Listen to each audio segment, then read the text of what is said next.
Okay, yesterday we have seen about the metabolic pathway of carbohydrates.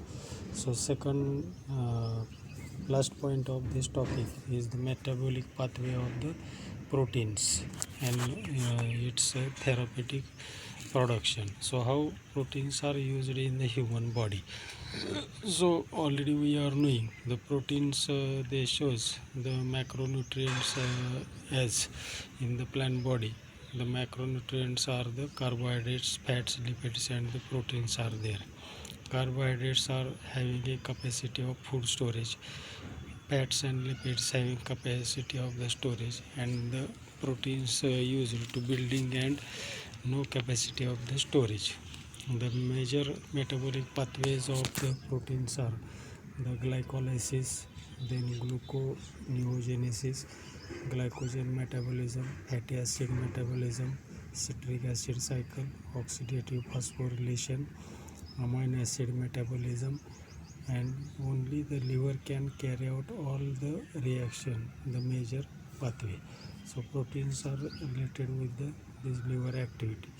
The key junction points are glucose 6 phosphate, then pyruvate, and the acetyl CoA in the glycolysis. So here we are knowing there is having the glucose 6 phosphate is there from generally it is these are reversible reactions. So it gives the glucose for 1 phosphate, it gives to the glycogen, then fructose 6 phosphate pyruvate, and the phospho 6 phosphogluconate, it gives the ribose 5 phosphate. So you remember this part. Then in the position of metabolic pathway, there is having the intermetabolic fat of the glucose is there. So it shows there is the interplay of the both components are there, gluconeogenesis and the urea synthesis is there. Then mitochondrial matrix, citric acid cycle, oxidative, then beta oxidation and ketone body formation, and systole related with the glycolysis, pentose phosphate pathway, and the fatty acid synthesis. In the metabolic fat of glucose is there. So glucose, the intracellular form of the glucose in glucose 6 phosphate. Only liver cells have the enzyme glucose 6 phosphate, and that the dephosphorylates the G6P and releases the glucose into the blood for use of the other tissues are there.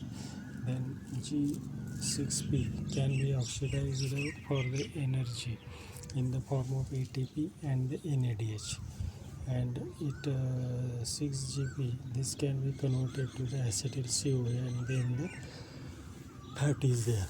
So therefore excess 6GP, it is stored away in the glycogen form, and therefore the pentose phosphate pathway generates the NADPH. Then in metabolic fat of fatty acids are oxidized to acetyl CoA for energy production in the form of NADH. They can be used as fuel and extrahepatic tissues. Then there should be biosynthesis of the bioactive molecules such as arachidonic acid and eicosanoids. The cholesterol, steroids, and the steroid hormones are all derived from the fatty acids, and therefore the excess of fatty acids are stored away as in the form of triglyceride in the adipose tissue. Adipose tissue, that is in Marathi we are calling as a charbi. Then acetyl CoA plays the important role in pathway as it interconnects the glucose, fatty acid, and the amino acid. Oxidation of dietary fuel, it captures the energy in the form of ATP and NADH, right? And this NADH is transferred to the electrons to the oxygen via the electron transport chain, and generally ATPs are released. And therefore this pathway are the distinct and the coordinately regulated. Then endocrine regulation of the metabolism is there. So this endocrine metabolic process They tightly regulated by the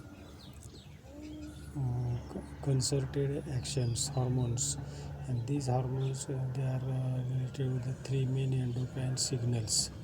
They regulate the metabolism as epinephrine, glucagon, and the inulin. So epinephrine is responsible for the mobilization of the glucose. It is related in the glycolysis, and the inhibition of enzyme activities for the fuel storage. Then we are knowing about the glycolysis. So glycolysis oxidizes one molecule of glucose to two molecules of pyruvate. NAD is generated under an anaerobic condition, and pyruvate is reduced to lactate for the regeneration of NAD. Like this process is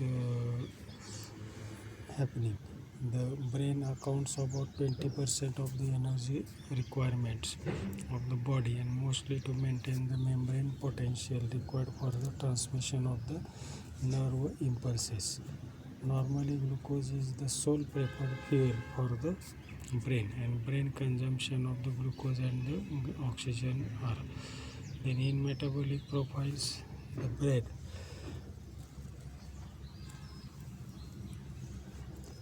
cells have the glucose transporter, then GLUT3 with a low km power for the glucose. Then secondly, as in the event of starvation or the disease, the brain cells adapt quickly and utilize ketone bodies that are made in the liver. Then skeletal muscles metabolism is different from that of the brain. So muscle fuel need or depend on the activity of liver.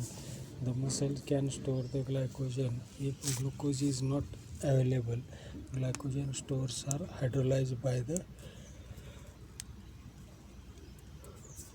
active muscles are there. Then secondly, skeletal muscles are there. So they shows they prefer the acids as a fuel, and the activity of the anaerobic respiration is there.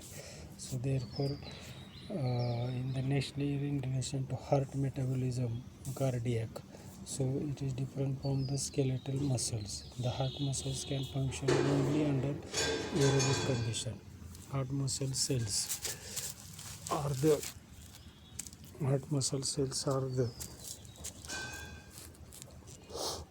are rich in the mitochondria, facilitating aerobic respiration, and this muscle is not able to store the glycogen. Then in cardiac muscle, fatty acids are the preferred fuel of the heart. So glucose is the least favored fuel. So what is the pathway of the these proteins, and which body parts are generally functioning? Then the major task of the kidney is the excretion. Water soluble metabolic waste products are excreted in the urine. Therefore, the excess water is removed, and the osmolarity of the body fluid is maintained.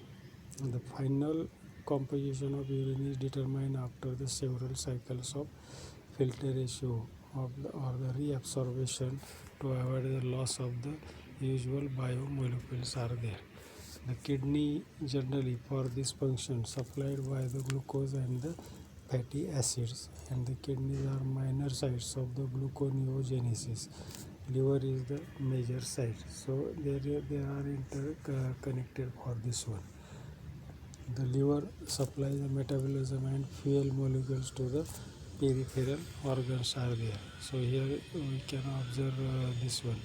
The liver cannot efficiently use the glucose or the ketone bodies,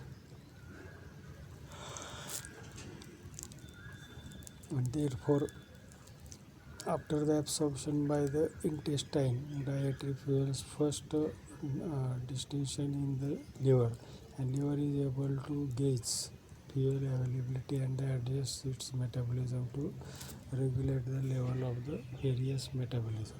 Here you see this cycle. So liver and the muscles are there. So glucose from the liver, it is getting to muscles. In muscles, glycolysis, pyruvate formation. Lactate is there. Lactate is again supplied to the liver in the form of develop the lactate. Then alanine is developed here. So both are giving the pyruvate formation. So glycogen having the